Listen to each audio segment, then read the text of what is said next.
plein fouet par le soulèvement de 2011, les crises politiques et l'insécurité qui ont suivi. Aujourd'hui, le tourisme tunisien s'en remet tout doucement.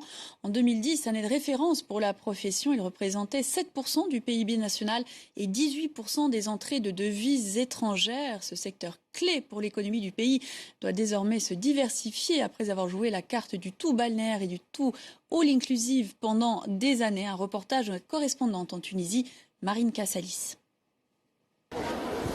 Deuxième étape de la matinée pour ce groupe de touristes, le musée du Bardo à Tunis. Cette mosaïque, mesdames et messieurs, représente le triomphe de Neptune. Mosaïque romaine, histoire antique et visiteurs, la crise du tourisme tunisien semble loin. Malgré la beauté des lieux, la situation sécuritaire a fait hésiter Bénédicte et sa famille à revenir en Tunisie. Quand on arrive à Tunis, qu'on voit beaucoup de policiers, des militaires, les espèces de barbelés, on va dire que c'est très rassurant. On ne peut pas dire ça. Après, c'est dommage de se limiter par rapport à ça. Je sais que quand je vais retourner en France, je dirais qu'il n'y a pas de raison d'hésiter. Maintenant. En 2010, le tourisme employait 12% de la population active. Comme d'autres guides, Rafik a ressenti les effets de la crise.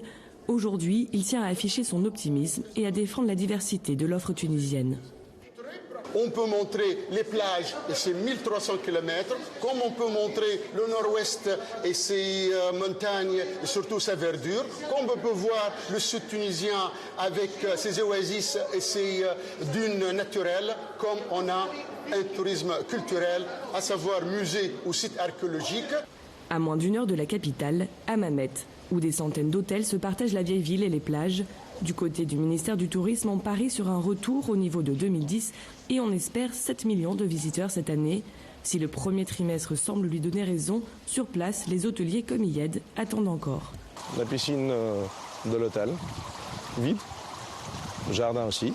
On se pose la question encore, est-ce que c'est dû à la crise actuelle en Europe ou plutôt sur l'image de la Tunisie qui est donnée par les médias ou sur tout ce qui est réseaux sociaux. Depuis presque 20 ans, Sylvain passe ses vacances en Tunisie. Lui non plus ne comprend pas. D'habitude, au mois d'avril, c'est déjà rempli, quoi. Et là, il n'y a personne. On est entre nous. Il paraît qu'on est en crise, mais bon, la crise n'explique sûrement pas tout.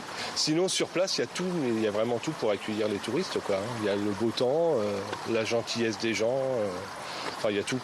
Iyed est en plein préparatif, même s'il se plaint d'une saison plus restreinte. Là, on est en train de préparer le restaurant de la plage. En fait, on ne s'inquiète pas pour la saison. Pour juin, juillet, août, septembre, on n'est pas inquiet. On voudrait bien que la saison s'élargisse un peu plus, que ça commence à partir du mois d'avril jusqu'à fin octobre, mi-novembre, comme c'était le cas avant.